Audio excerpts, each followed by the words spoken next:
Americans coming over here being nasty, doing nasty things, and being bad to the locals.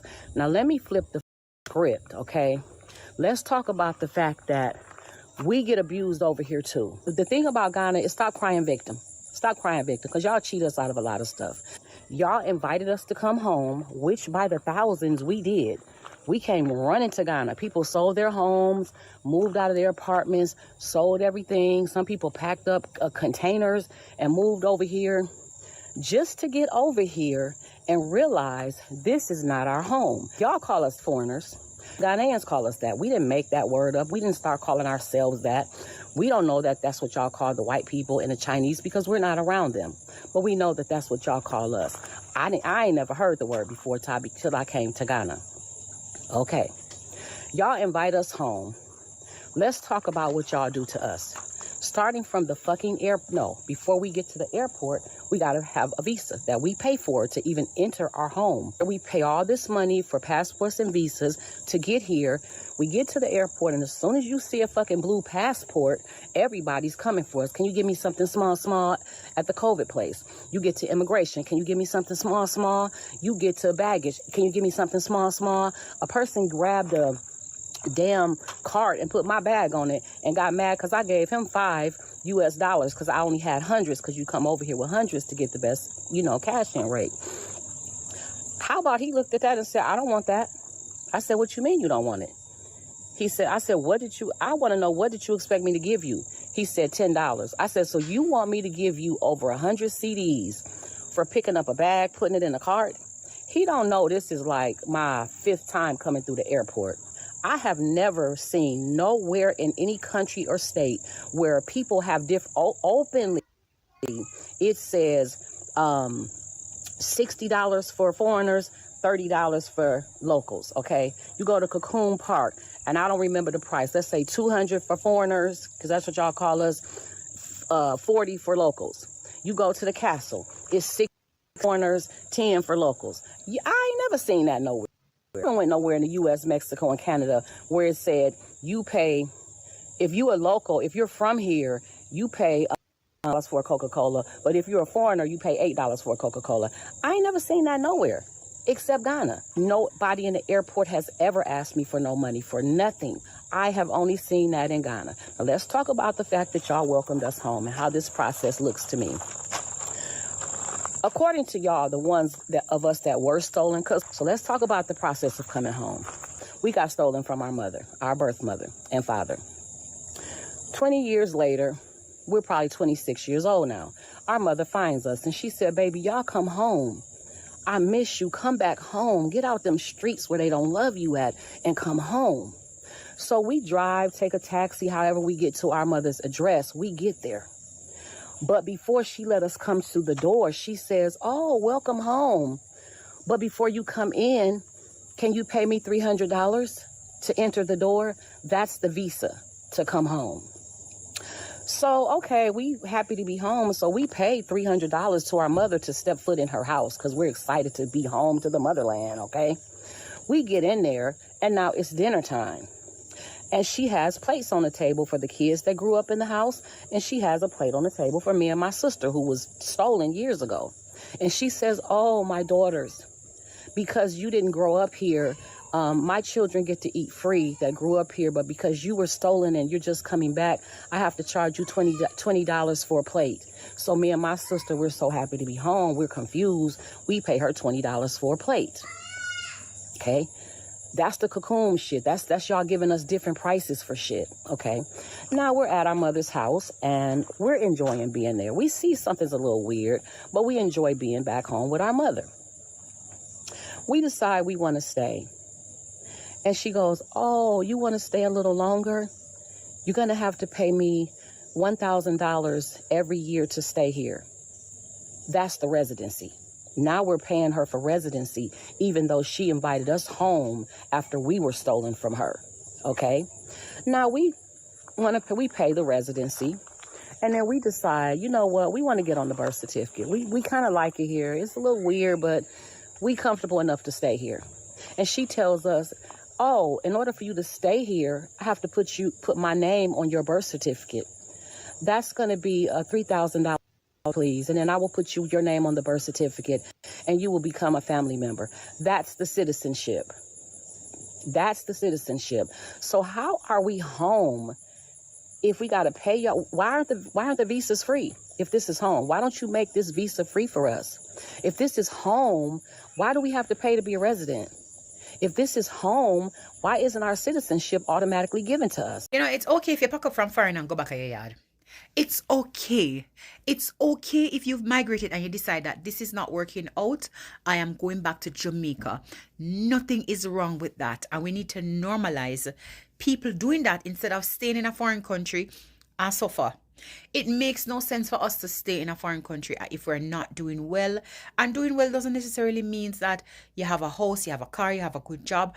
Doing well also means that you're not coping mentally. You're just not happy. It doesn't matter what you do. It doesn't matter who you're around. You're not happy.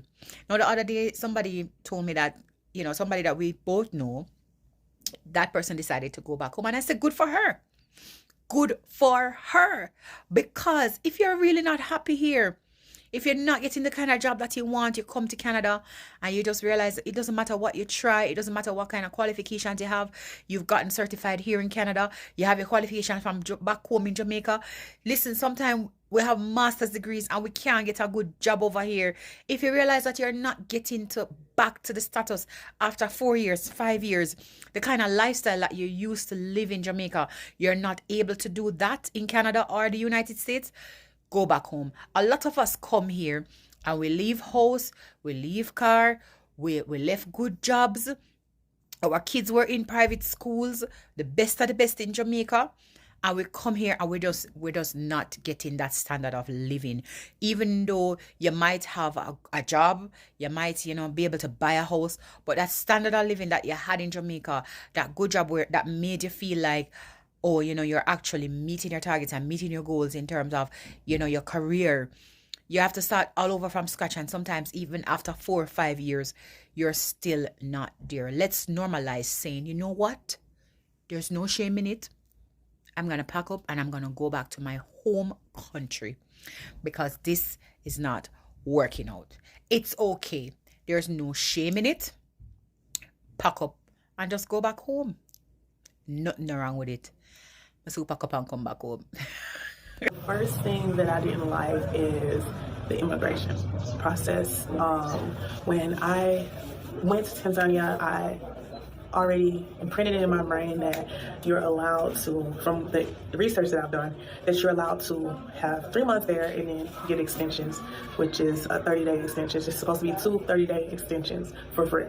But once I got to the immigration, they had us wait there for 5 hours after telling us they could give us that time period, and we only got 2 weeks. After waiting 5 hours, we got a 2-week extension. So I had to maneuver myself from there, and it was just not pretty for me. I left the immigration office like literally in tears because I was just like, it's just this, I pick up on vibrations and energy, and it's just like the immigration people just felt like they don't want me here. For whatever reason, whatever judgment they had of me, I don't think they want us as expats there. And that's just the honest truth, you guys. Like, they were laughing at me while I was crying. Like, it was just not funny. Maybe it was just the immigration officers that I dealt with, but it was just like, oh, okay, yeah. So that was like one of the first negative experiences for me there. But yeah, I thought I could, stay there a little bit longer just to feel it out. Now, let me tell you guys, I never, ever, ever had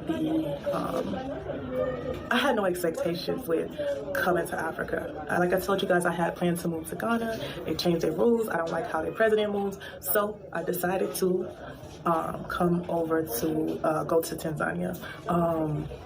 The immigration, like to have to leave every 3 months. I know this before going to Tanzania because it's everywhere, it's listed everywhere. But what I didn't take into was the expense that it would be to travel from country to country. I thought maybe it would be a little bit cheaper, but clearly it wasn't. I just never fit in, and I've been me all my life. This is me, and I'm always changing and growing, but who I am at the core, I can't change. So if I can't vibe with the culture and I feel judged by the culture half the time, it's just not gonna work long term for me. So that's one of the bigger reasons why I left too.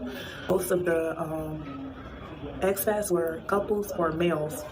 So I met a guy, he was there from Europe. He had a business in Europe, but he lived in Atlanta. He's from Atlanta. I was like, oh, hey, what's up?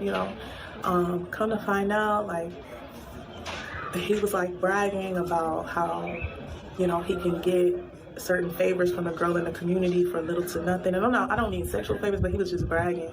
And that's what he kind of like hinted at, but I didn't want to assume.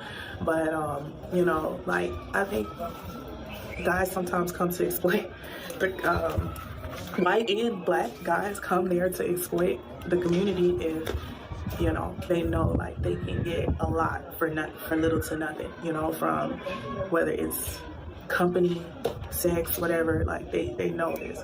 So they go there to sometimes exploit. So being that I met some cool expats that were males too. That right there was like a big, I don't fit, but I want to connect with like-minded people, and I also want to connect with the African culture and the African people, but because there was that language barrier, I couldn't connect with any of the Tanzanian people, and I'm sure that stopped me from meeting a bunch of good people, but I couldn't connect.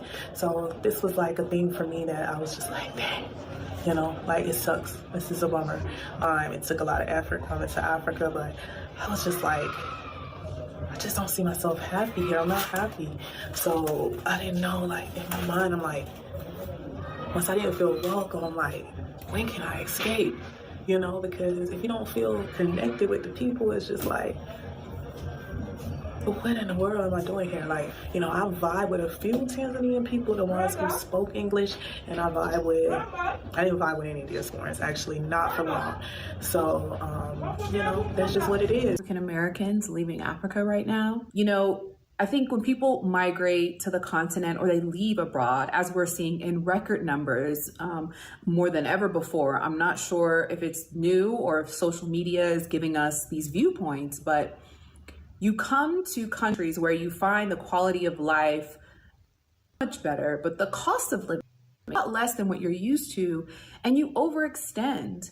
You purchase a house or you get an apartment in the most luxurious part of the country. You're dining out every day, multiple times a day. You've got a driver, you're doing all of these things. And while these things can still be relatively affordable, what I see for the most part is people just doing the most, like getting the most luxurious car, the most luxurious home, the most luxurious furnishings, and essentially they can't afford to not do the work that they were doing in the US to now sustain the life that they've created on the continent. And so, when I first arrived to the continent, I wouldn't say made those mistakes. I have lived, had money, lost it. So I knew how to live pretty frugally. But I do recommend that when you do migrate, that you enjoy that experience for the short term. And that's like 30 days, celebrate yourself. Have fantastic dinners out, stay at a hotel, stay in a fabulous Airbnb. But if this is something that you want to do long term, you need to get yourself on a budget and be financially responsible so that you don't overextend yourself, so that you don't end up having to go back to a country that you so direly want to get out of. So we already know that Africans and African Americans don't get along. The hate is very evident when you hop online. But that's the thing. When you hop online, I don't see this shit in person at all. Okay, I'm lying a little bit. There will always be somebody that's mean, but that's not what I'm talking about. My point is that the hate is strong online, but there's lots of love in person. As an African, I love African Americans. I have so many African American friends.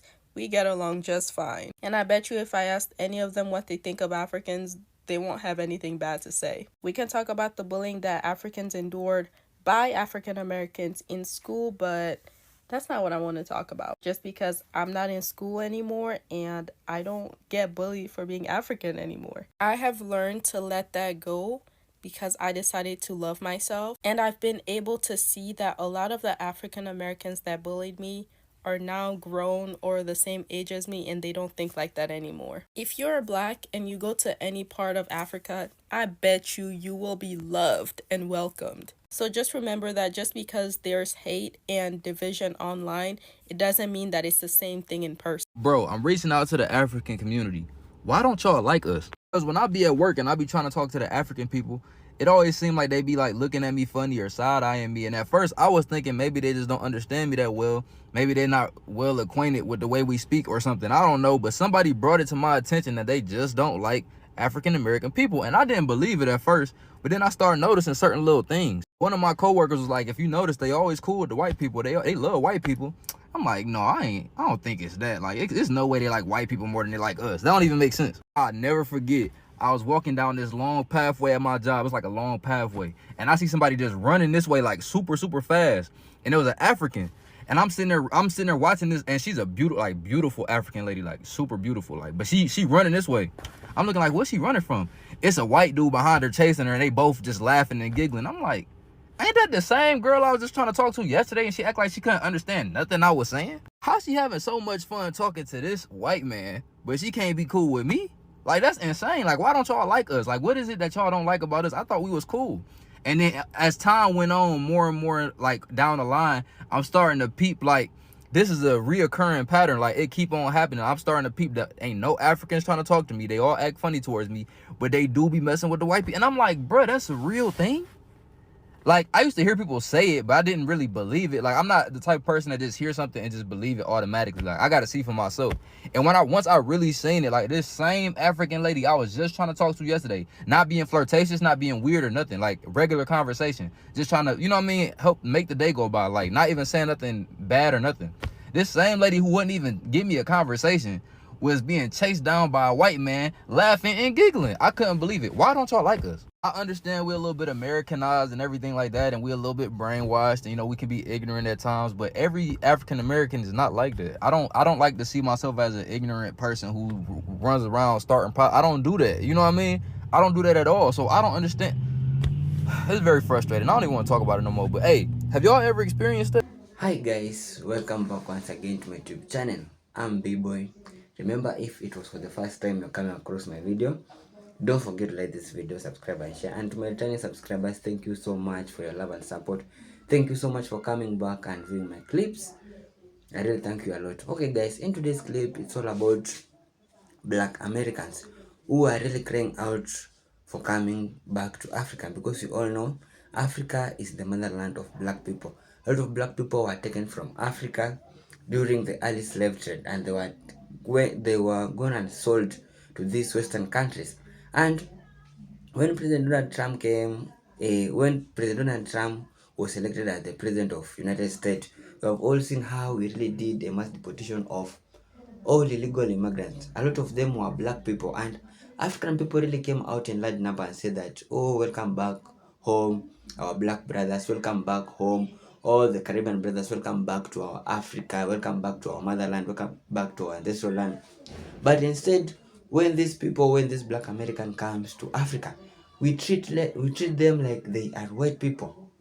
We don't treat them like we are the same or we have the same skin color. And we have all seen how these people are really regretting that. They say that when they come to Africa, Africans just see their money, but they really prefer them as, or they see them as white people. And this thing that are pissing a lot of black Americans.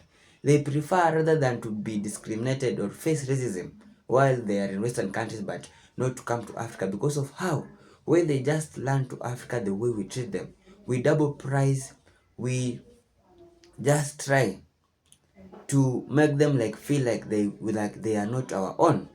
We try so much that if anything is being sold at a price of maybe $30, we make sure that this person will buy it at $100.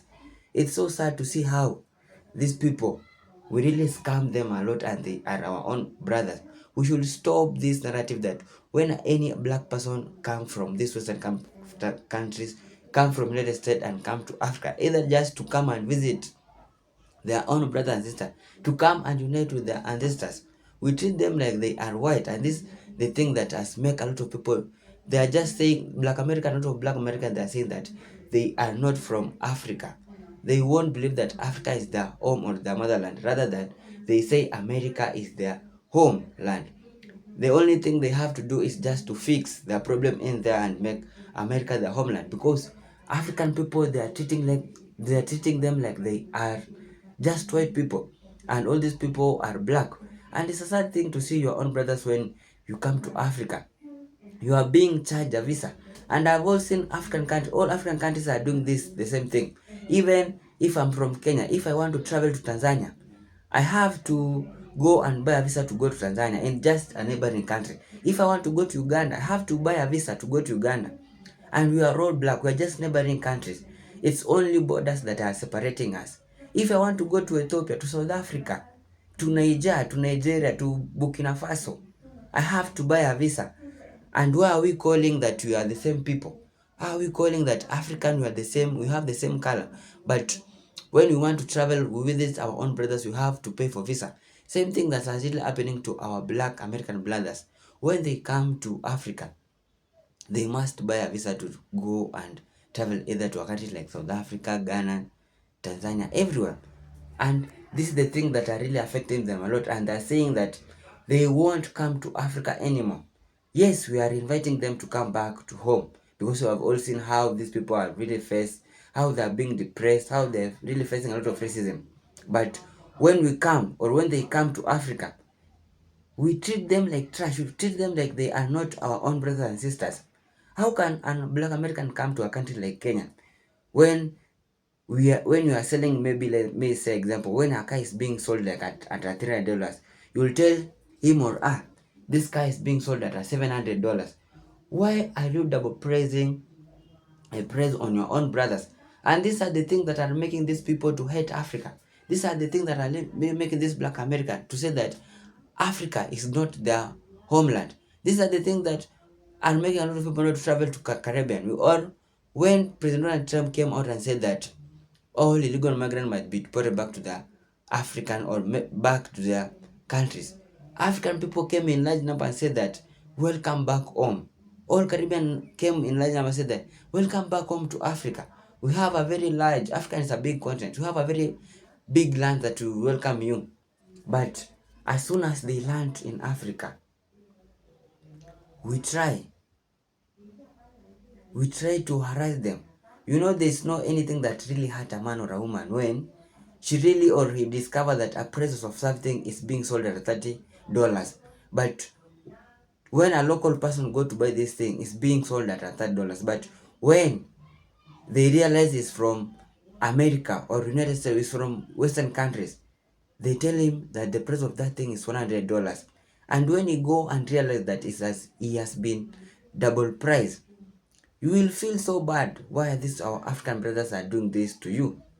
Why are they trying to con you? Why are they so interested in your own money? And we are saying that we are one. African brothers don't have racism. African brothers don't hate one another. African brothers don't discriminate.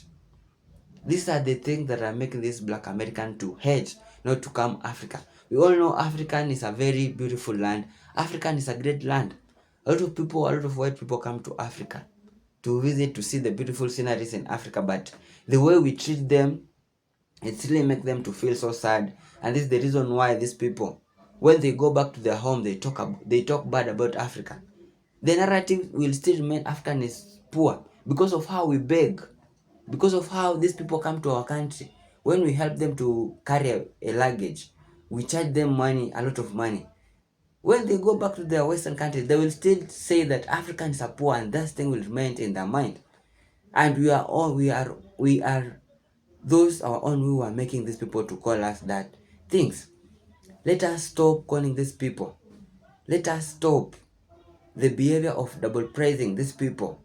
Let us stop, because they are all our own brothers and sisters. Let us, when they come to our country, let us treat them the same we treat our local people. If something is being sold at $30, sold that thing to this black American at $30. Not double praise him or her, because we are all one. We are out there bragging that Africans or black people, we want to unite together as one, but We are just treating these people and we are just showing that racism in our own way.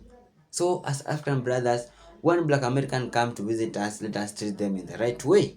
Let us not discriminate them. Let us not try to call them their own money. Let us look for our own money and will be far greater and better. So guys, if it was for the first time you're coming across my video, don't forget to like this video, subscribe and share. Thank you so much for your time. May God bless you. One love.